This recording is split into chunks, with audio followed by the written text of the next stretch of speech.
एक गांव की रहने वाली रेवा इलाहाबाद के एक बड़े व्यापारी का बेटा सरजू के साथ उसका ब्याह हुआ। नए घर में बड़े ही आदर सम्मान के साथ रेवा ने गृह प्रवेश किया। शादी के 2-3 साल काफी मजे और खुशी के साथ निकल गए और जैसे जैसे दिन बीतता गया रेवा अपनी जिम्मेदारियों के बोझ तले दबती चली गई। रेवा की सास भी रेवा से काफी खुश थी कि रेवा बहू अपना घर और संसार सब कुछ अच्छी तरह से संभालने लगी है। गर्मी की छुट्टी पड़ गई। रेवा अपने मायके जाने की बात अपने सास से बोली। मम्मी 2 साल हो गए मैं मायके नहीं जा पाई, क्या मैं थोड़े दिन जाकर आऊं? सास ने जवाब दिया, देखो रेवा अगले साल चले जाना। रेवा यह सुनकर काफी नाराज और दुखी होकर सोचने लगी कि जब चंचल दीदी हर 3 महीने पर घर आती है तो मम्मी काफी खुश होती है और कहती कितने दिन के बाद आई हो, और मुझे 2 साल हो गए मेरे बारे में कोई कुछ सोचता ही नहीं है। मेरी खुशी किसी के लिए कोई मायने ही रखती है, और क्या दिन भर इन लोगों को खाना बना के खिलाती रहूं, घर का सारा काम करती रहूं, क्या मेरी यही जिंदगी है? और रेवा कमरे में आंसू की धारा समेटे दाखिल हुई। शाम को चंचल दीदी आने वाली है, देखना मम्मी कितना खुश होती है। खाने के अलग अलग फरमाइशों की लड़ी लगती रहेगी कि कभी चंचल दीदी के लिए समोसा बना दो, कभी पालक पनीर, तो कभी बिरयानी। मैं इतना क्यों सोच रही हूँ, करना तो मुझे ही बनाना है, तो चलूं किचन में अभी से तैयारी में लग जाऊं। यह सोच ही रही थी कि तभी सास ने आवाज दी, रेवा जल्दी नीचे आओ, देखो चंचल आई है। रेवा अपने चेहरे पर मुस्कान लिए अपने दुख को अंदर एक कोने में दबाए अपनी ननद का स्वागत करती है। कैसी हो भाभी? चंचल रेवा से बोली। अच्छी हूँ दीदी, और घर में सब कैसे है? अच्छे है। अच्छा, हमारे जीजा जी कैसे है? चंचल शर्माते हुए कहती है। वह भी भाभी अच्छे है। अच्छा दीदी आप बैठो, मैं नाश्ता बनाकर लाती हूँ। नहीं नहीं भाभी, कुछ मत बनाओ, अभी घर से नाश्ता करके आई हूँ, और भाभी केवल 2-3 घंटे ही रहूंगी क्योंकि सास की तबीयत ठीक नहीं है। आपके जीजा जी उन्हें लखनऊ दिखाने गए हैं। तो वो बोले, तुम अकेली यहाँ क्या करोगी? एक काम करो, तुम अपने मायके जाकर सबसे मिलकर चली आओ। सो मैं आ गई, मुस्कुराते हुए चंचल ने जवाब दिया। अच्छा दीदी रुको, मैं खाना बना देती हूँ, आप खा भी लीजिएगा, और जीजाजी और आपके सास के लिए खाना भी बांध कर दे दूंगी। अरे भाभी मेरे साथ बैठो, बातें करो, शाम तक मैं चली जाऊंगी, खाना तो बनता ही रहेगा। तभी रेवा की सास ने रेवा से कहा, तुम एक काम करो, चंचल के साथ बैठो, बातें करो, कुछ बनाती हूँ जी। नहीं मम्मी जी मैं बनाती हूँ, आप दीदी से बात कीजिए। तभी कहा चंचल ने कहा, कोई बात नहीं, आप खाना बनाओ और मैं आपसे बातें करूंगी, थोड़ी मदद हो जाएगी, यह ठीक रहेगा क्यों माँ? रेवा की सास बोली, ये भी सही है।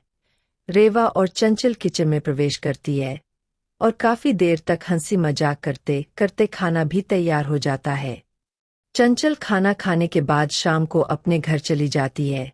रसोई को समेटकर रात को अपने कमरे में रीवा गई तो सरजू ने कहा कि रेवा तुम काफी थक गई हो, आराम कर लो।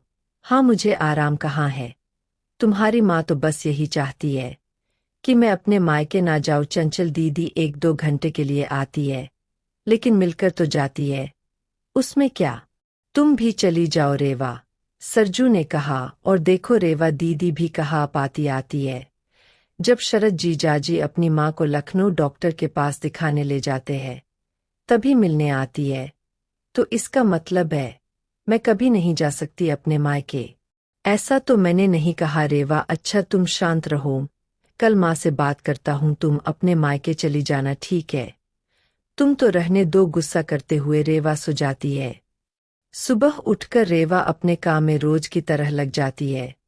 दोपहर में शर्मा आंटी रेवा की सास से मिलने आती है और काफी देर तक बातें करती रहती है। तभी शर्मा आंटी रेवा की सास से पूछती है कि चंचल की माँ, ये बताओ कि बहू और बेटी में क्या फर्क समझती हो? रेवा इस सवाल के जवाब का इंतजार कर रही थी कि मम्मी जी का इस पर क्या जवाब होगा। रेवा की सास ने मुस्कुराते हुए बोली, बेटी कैसी भी हो पर वह मीठी होती है, बहू नमक की तरह नमकीन होती है। यह सुनते ही रेवा निराश होती है और दिल भी काफी दुखी हो जाता है। शर्मा आंटी चली जाती है। काफी देर तक रेवा यह सोचती है कि मैंने मम्मी के साथ क्या बुरा किया है। मम्मी मेरे बारे में ऐसा क्यों सोचती है, और वह अब घर में निराश रहने लगती है। निराश रेवा को देखकर एक दिन रेवा की सास ने पूछा है, रेवा यहाँ आओ, तुमसे कुछ किसी ने कहा है क्या? या सरजू ने कुछ बोला क्या? कुछ नहीं मम्मी जी, रेवा के आवाज में दर्द था। रेवा की सास ने अपने पास बिठाकर पूछा, नहीं तुम बताओ रेवा क्या हुआ है? रेवा के आंखों में आंसू भर आई और रेवा ने सास को सारी बात बता दी कि कैसे शर्मा आंटी से आप बेटी और बहू में फर्क बता रही थी। ओह है, तो यह सुनकर तुम नाराज हो गई? बस इतनी सी बात रे। रेवा, मैंने कहा बेटी मीठी होती है, वह चाहे कितनी भी गलती करे उसकी गलती नजर ही नहीं आती है। वह गुड़ की तरह मुंह में घुल जाती है, और खाने में अगर मीठा न हो तो कोई फर्क नहीं पड़ता है। और बहु नमक के सामान इसलिए है क्योंकि खाने में अगर नमक न हो तो खाना बेस्वाद होता है।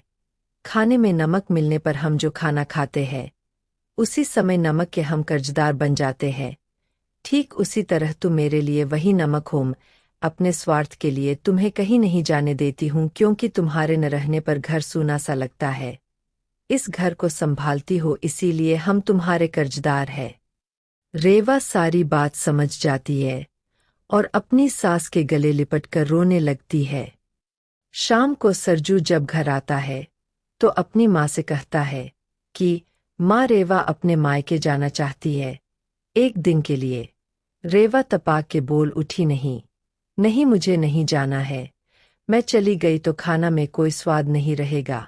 सरजू को कुछ समझ नहीं आया कि कल रात मायके जाने के लिए मुझसे कह रही थी, अचानक से इसे क्या हो गया? सरजू सोचने लगा कि इन औरतों को समझना मर्दों के बस के परे है। रेवा की सास रेवा के सिर पर हाथ फेर कर रही थी और सरजू एक टक लगाकर रेवा और अपनी माँ को देखता।